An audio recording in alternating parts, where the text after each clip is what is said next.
സമാധാനവും സ്വസ്ഥതയും വേണം. ഒന്നും എന്റെ നിയന്ത്രണത്തിലായിരുന്നില്ല. തമന്നയുമായുള്ള പ്രണയം അവസാനിപ്പിച്ചതിനെ കുറിച്ച് വിജയ്. തമന്നയുമായുള്ള ബന്ധം തകർന്നതിനെക്കുറിച്ചും സമൂഹ മാധ്യമങ്ങളിൽ നിന്നും പൊതുവിടങ്ങളിൽ നിന്നും അപ്രത്യക്ഷതായതിനെ കുറിച്ചും നടൻ വിജയ് ശർമ്മ. വിവാഹത്തോളം എത്തിയ ബന്ധം അപ്രതീക്ഷിതമായി ഇരുവരും അവസാനിപ്പിക്കുകയായിരുന്നു.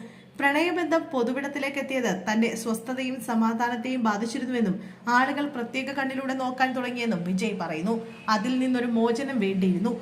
കുറച്ചധികം സമാധാനവും സ്വസ്ഥതയും വേണമായിരുന്നു. ബഹളങ്ങളിൽ നിന്നെല്ലാം ഒഴിഞ്ഞു നിൽക്കണമായിരുന്നു. പക്ഷെ ഒന്നും എന്റെ നിയന്ത്രണത്തിലായിരുന്നില്ല, വിജയ് വർമ്മ പറഞ്ഞു.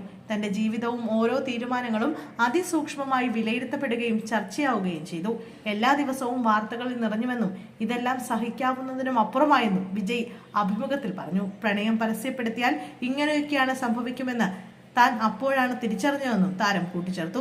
തമന്നയുമായുള്ള പ്രണയകാലത്തിനിടയിൽ പുതിയ സിനിമകളൊന്നും ലഭിച്ചില്ലെന്നും ആളുകൾക്ക് മറ്റു പലതും ചർച്ച ചെയ്യാനായിരുന്നു താല്പര്യമെന്നും കരിയറിൽ അത്തരമൊരു കാലം മുമ്പ് വന്നിട്ടില്ലെന്നും വിജയ് പറഞ്ഞു.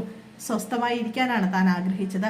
പക്ഷെ അതുമാത്രം ഒരിക്കലും നടന്നില്ല. സ്വകാര്യത പൂർണ്ണമായും നഷ്ടപ്പെട്ടുവെന്നും ഇത് തന്നെ വല്ലാതെ ഒളിച്ചു കളഞ്ഞുവെന്നും വിജയ് കൂട്ടിച്ചേർത്തു. 2023 തമന്നയും വിജയും തമ്മിൽ പ്രണയത്തിലായത്. നിലവിൽ ഫാത്തിമ സന ഷെയ്ഖുമായി പ്രണയത്തിലാണ് വിജയ് വർമ്മ എന്നാണ് പുറത്തുവരുന്ന വിവരം.